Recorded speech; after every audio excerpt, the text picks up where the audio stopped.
Everyone, welcome back to my channel, welcome back to Nivia's lifestyle. কেমন আছো তোমার সবাই? আশা করছি তোমার সবাই খুব ভালো আছো। তো একটা নতুন ব্লগ নিয়ে তোমাদের সামনে চলে এসেছি। তো আজকে হলো রবিবার আর আজকে মাদার্স ডেও, তো এই জন্য ভাবলাম আজকে একটা ব্লগ শুরু করা যাক। তো যাই হোক, এখন বাজে দুপুর 12টা আর এখন আমাদের সঙ্গে অনেকক্ষণ আগে উঠে গেছি। আর সকালবেলা মা খাইয়ে দিয়েছে তোমার ডিম, মানে ঘুমের ঘরেই মা জিজ্ঞেস করলো যে তাহলে আজকে আর কিছু করতে হবে না, আজকে সকালবেলা জলডালা ভাত আর ডিমের অমলেট খেয়ে নিচ্ছি। তো মাই খাইয়ে দিয়েছে সকালবেলা। তো এখন আমি যাব রান্নাঘরে। আর আজকে ভাবলাম যে তাহলে আমি নিজে মা দুটো জিনিস আমরা করবো আজকে, সেটা হলো মাছের ঝোল, আর একটা মা কী করেছে সেটা আমি দেখাবো পরে। তো এখন আমি যাচ্ছি মাছের ঝোলটা করব। তো চলো ব্লগটা তোমরা দেখতে থাকো শেষ অবধি। আর আশা করছি ব্লগটা তোমাদের ভালো লাগবে। ভালো লাগলে to like, comment, share and subscribe Nivia's lifestyle. দেখি, আমি তো জানি না কি রান্না করেছো। এটা লাউ শাক দিয়ে চিংড়ি মাছ, লাউ শাক দিয়ে ডাল দিয়ে চিংড়ি মাছ। আর এখানে আমের টক হচ্ছে, এই যে মাছ যেটা আমি করব। তো আমার রান্না প্রায় হয়ে এসেছে। আমাদের আলু ছাড়া রান্না হয় মানে বেশিরভাগ সময়, আর মশলাও সেরকম দেওয়া হয়নি। তবুও যতটা পেরেছি রান্না দেখাই, মোটামুটি হালকা কাশ্মীর রেড চিলি পাউডার দিয়েছি। মা দিতে চাইছিল না, তাহলে তো তবুও দাও, প্রায় হয়ে এসছে দেখো। তো এখন আমি কষাচ্ছি, এবার এই মাছগুলো দিয়ে দেবো। মাছ ভেজে নিয়েছিলাম, মাছগুলো দিয়ে দেবো। রান্না শেষ, এরপরে করে যাবো স্নানে।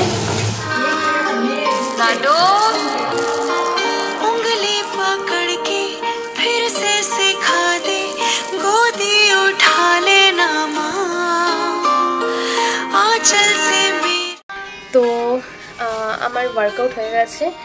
যেহেতু এই সপ্তাহে একদিন ওয়ার্কআউট করিনি, সেটা হলো স্যাটারডে, তো এই জন্য আজকে ওয়ার্কআউট করে নিলাম। আর যে ভিডিওটা তোমরা দেখলে, তো তোমরা শুনেই নিলে। তো এটাই হচ্ছে, হয় না যে আমরা বাবা মার জন্য সবসময় সব কিছু করতে পারি না, কিন্তু যখন ছোট ছোট এফোর্টস দিই, ছোট ছোট জিনিসগুলো যেগুলো করি, মানে তাদের খুবই মন ছুঁয়ে যায়। তো এটাই হচ্ছে কথা। যখন থেকে আপলোড করেছি, মা যখন থেকে দেখেছে, খালি ভিডিওটাই দেখে যাচ্ছে। আর এটা মানে এগুলো দেখলে খুব ভালো লাগে যে যাদের জন্য অ্যাকচুয়ালি করা উচিত, আমাদের এফার্টস দেওয়া উচিত, ভালোবাসা দেখানো উচিত, তাদের জন্যই দেখানো উচিত। বেকার লোকেদের জন্য আমরা একটু বেশি করে ফেলি, বাইরের লোকেদের জন্য হার্টও তাদের জন্যই হই, সেটা যে কোনো রিলেশনশিপই হোক না কেন।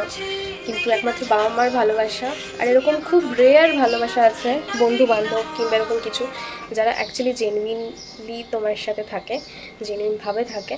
তো চলো, আমার তো ওয়ার্কআউট কমপ্লিট। তো এবার যাই, গিয়ে আমি স্নানটা করে নিই। বাবা স্নানে ঢুকেছে, বাবা বলে আমি ঢুকে যাবো। তো এটা ছিল লাঞ্চ, ভাত, রায়তা, টমেটো, শসা, পেঁয়াজ দিয়ে। আর শাকটা তো ওই ডাল আর কি, ডাল শাক একসাথে করেছে মা, ওটা তো দেখতেই পেলে। আর যে মাছ, তো খাওয়া হয়ে গেছে, খেয়ে চলে এসেছি। স্বাভাবিক রবিবার ছুটির দিন, একটু বেশ ভালোই লেট হয়ে গেছে খেতে খেতে। তাই মা বলছিল যে তোকে আর বাবাকে বলি তাড়াতাড়ি তাড়াতাড়ি করে করতে। তো যাই হোক, খাওয়া দাওয়া হয়ে গেছে সবার। এবার আমি এসছি, আমার এখানে কিছু মেডিসিনস আছে, সেগুলো খাবো। খেয়ে দিয়ে এখন আমরা একটু রেস্ট নেব। রেস্ট নিয়ে দেখি বিকেলে কি করি। তো চলো এখন একটু ঘুমাই। তারপরের দিন চলে গেছিলাম পার্লারে, তারপরে রেডি হয়ে অফিসে। তো অফিস চলে এসেছি। এটা আমাদের যেহেতু মোবাইল অ্যালাউ নেই, ব্যাস এবার মোবাইল রেখে দেবো। এটাই যে এখন আমি ব্লগিং কন্টিনিউ করতে পারি না, চেষ্টা করি করার, বাট পারি না। অফিস বাড়ি, অফিস বাড়ি এই চলছে। তো অফিসে খাওয়া দাওয়া হয়ে গেল, ডিনার করে এখন নিচে এসেছি আমরা ব্রেকে, একটু হাঁটছি। তো এই ব্লগটা তো কালকে থেকে কন্টিনিউ করছি। তো এই ব্লগটা তাহলে এখানেই এন্ড করছি। দেখা হচ্ছে আবার নতুন কোনো ব্লগে, দেখা হবে। ব্লগটা ভালো লাগলে do like, comment, share, subscribe করে দিও চ্যানেলটাকে, নিভিয়াস লাইফস্টাইলকে। চলো টাটা, গুড নাইট।